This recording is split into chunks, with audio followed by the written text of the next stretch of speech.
Tiens, au fait, il paraît que les parlementaires communistes n'ont pas voté le budget de la sécurité sociale. Tu sais pourquoi, toi? Eh oui, mais tu sais, on entend dire tellement de bêtises sur cette pauvre sécurité sociale. Tiens, est-ce que tu sais vraiment ce que c'est la Sécu? C'est le remboursement du médecin quand je suis malade, et les médicaments, tout ça? Oui, mais pas seulement. En fait, dans la sécurité sociale, il y a 4 branches. La branche vieillesse, c'est-à-dire les retraites. La branche famille, c'est-à-dire les allocations familiales. La branche accident du travail et enfin la branche maladie. C'est tout ça la Sécu. Et l'objectif, c'est garantir à tous la protection de la santé, la sécurité matérielle, le repos et les loisirs pour toute la famille. Être payé après une vie de travail, avoir accès aux soins gratuitement. Tout ça peut paraître naturel aujourd'hui, mais il n'en a pas toujours été ainsi. Ce n'est pas si ancien, la Sécu. Est-ce que tu sais quand elle a été créée? Je sais pas trop. C'était pas une conquête du Front populaire ou quelque chose comme ça? Eh bien non. C'est le Conseil national de la résistance qui en a fait un point essentiel de son programme. Et c'est un ministre communiste, Ambroise Croizat, qui fut le principal artisan de la loi de 46 qui donna naissance à la sécurité sociale. Et il a dû batailler ferme pour y parvenir. En gros, c'est une sorte de mutuelle collective de tous les salariés, mais en mieux. Elle se finance par un prélèvement sur les richesses produites dans l'entreprise, calculé à partir des salaires, et c'est ça nos cotisations. Résultat, tout le monde cotise selon ses moyens et chacun reçoit selon ses besoins. Beaucoup de patrons, évidemment, jugeaient ça insensé. Sauf qu'à l'époque, à la Libération, comme une part importante du patronat avait collaboré avec l'occupant, ils étaient un peu obligés de se faire discrets, si tu vois ce que je veux dire. Aujourd'hui, on peut pas dire qu'ils soient discrets, les patrons. Ils sont tous à dire qu'on paie trop de charges. On dit des cotisations, pas des charges. Les mots sont importants. On entend partout ce mot de charge. Mais quand ton patron verse des cotisations, ce n'est pas un cadeau qu'il te fait, c'est de la richesse que tu as produite dans ton entreprise. D'ailleurs, il en profite lui aussi parce que un travailleur en bonne santé est un travailleur plus productif. Tout le monde peut le comprendre. Ah oui? J'avais pas vu ça sous cet angle. Effectivement. Mais alors, pourquoi sont-ils si acharnés à vouloir les réduire, ces fameuses cotisations? Même si le gouvernement socialiste dit que ça augmente le coût du travail, que ça abaisse notre compétitivité? Il y a 2 raisons principales à cela. Bien sûr, comme l'objectif des patrons est de faire toujours plus de profit, ils cherchent à payer le moins de cotisations possible. Depuis 30 ans d'ailleurs, les différents gouvernements n'ont pas cessé d'exonérer les entreprises de cotisations prétendument pour protéger l'emploi. On voit le résultat. Aucune amélioration concernant le chômage. Par contre, on a progressivement appauvri les comptes de la sécurité sociale. Tu sais, le fameux trou de la Sécu. Contrairement à ce qui est répété par les experts, ce déficit est le résultat, au moins en partie, de cette politique. Et c'est quoi la deuxième raison? C'est tout simple. La finance. Les capitalistes n'ont jamais supporté notre système unique au monde. Pour une raison simple. Parce que tout l'argent qui est versé dans les caisses de la sécurité sociale, c'est autant d'argent qui ne part pas dans le système financier. C'est toute la différence avec le système américain.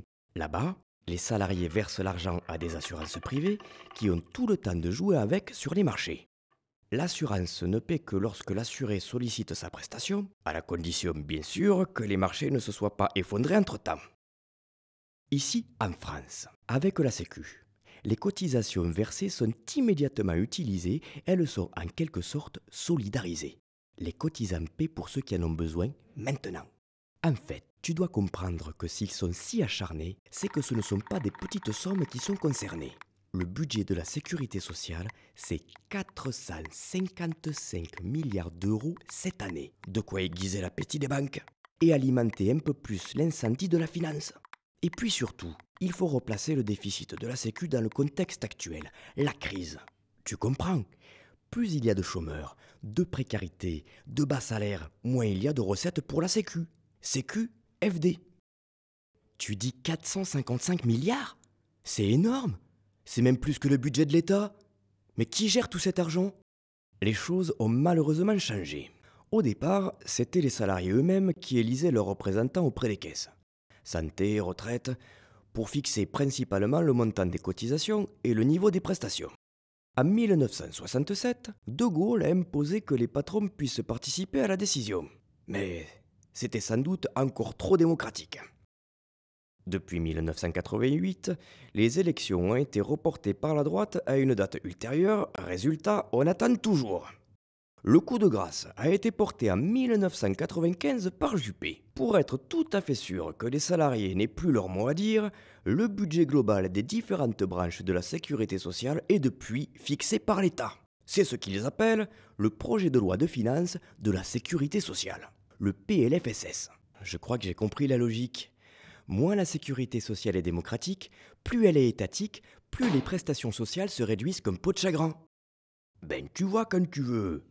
Comme je te l'ai dit, ils ont progressivement appauvri la Sécu en réduisant les recettes solidaires ou en les fiscalisant. Par exemple, avec la CSG ou la CRDS, des impôts que tout le monde paie, sauf les entreprises bien sûr.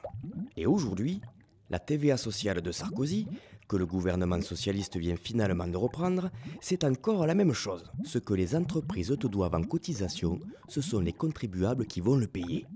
Or, comme les besoins augmentent, que les technologies sont plus coûteuses, ça veut dire plus d'impôts. Du coup, les gouvernements successifs tirent là le meilleur argument pour réduire les prestations sociales. Plus de déremboursements, des franchises sur les médicaments, un forfait hospitalier, etc., etc. La conséquence de tout ça, c'est qu'aujourd'hui, entre 15 et 30% des gens renoncent à se soigner. L'espérance de vie stagne même depuis quelques années. Dans une France qui n'a jamais été aussi riche. C'est juste dingue. Oui, je vois pas pourquoi ce qui était possible au lendemain de la guerre ne le serait pas aujourd'hui. C'est ce que disent les élus communistes. Alors que la gauche vient d'être élue, on était en droit d'attendre des avancées dans ce domaine. Résultat, rien, ou presque. Cette année, le PLFSS prévoit le remboursement des interruptions volontaires de grossesse à 100%. Les IVG. On applaudit, bien sûr. Mais si à côté de ça, on continue de fermer les centres IVG, hein? Mais surtout, nos amis socialistes ne remettent pas en cause la loi Bachelot qui démantèle nos hôpitaux publics, ni les franchises médicales, ni les déremboursements. Pire, ils confirment la politique austéritaire en soumettant la solidarité nationale à la règle d'or des marchés. Mais vous leur avez dit tout ça? Bien sûr, les parlementaires communistes sont fondamentalement constructifs. Avant de voter contre le PLFSS, ils ont fait de nombreux amendements et des propositions que le gouvernement a décidé d'ignorer. Il faut par exemple aller chercher l'argent là où il se trouve. Le Front de gauche propose de mettre à contribution les revenus financiers des entreprises. Cela dégagerait plus de 40 milliards, rien que pour la branche maladie. Le plus étrange, c'est qu'en 2011, lorsque nous étions dans l'opposition, les socialistes avaient voté au Sénat avec les communistes un budget qui allait dans ce sens. La droite, majoritaire à l'Assemblée, l'avait bien sûr retoqué à l'époque. Mais depuis, la majorité a changé. Alors, comment expliquer que ce qui était possible hier ne le soit plus aujourd'hui? À mon avis, il n'y a rien de mystérieux à cela. Pour la sécurité sociale, c'est comme pour la sidérurgie et plein d'autres sujets. Le gouvernement promet, mais il n'a pas le courage d'aller au bout, tout simplement parce qu'il laisse la main au patronat. Alors il n'y a pas 36 solutions. Il faut crier plus fort que le MEDEF et surtout construire une alternative à cette austérité avec les 99% qui n'en peuvent plus. En tout cas, c'est notre objectif au Front de gauche. Car notre seul dessein, c'est l'humain d'abord. Allez, à ta santé!